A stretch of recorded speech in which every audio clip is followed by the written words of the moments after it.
বড় কোচের কারিশমা বোধ হয় একেই বলে। কার্লোর এক চালেই বহুদিন পর বিশ্বকাপের কোনো ম্যাচে দাপট দেখিয়ে জিতল ব্রাজিল। নাচল সাম্বার ছন্দে। মরক্কোর বিপক্ষে প্রথম ম্যাচের সেই বিবর্ণ দলটাই এক লহমায় যেন খোলস ছেড়ে বেরিয়ে এলো। একাদশে ইগোর থিয়াগোর জায়গায় মাথিউস কুনিয়াকে নামানোর যে মাস্টার স্ট্রোক কোচ খেলেছেন, তাতেই পুরোপুরি পাল্টে যায় মাঠের চিত্র।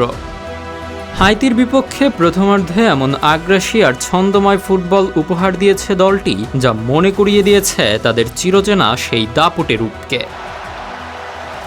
ফিলাডেলফিয়ায় সি গ্রুপের এই লড়াইয়ে প্রথমার্ধেই ৩-০ গোলের বিশাল লিড তুলে নেয় ৫ বারের বিশ্ব চ্যাম্পিয়নরা।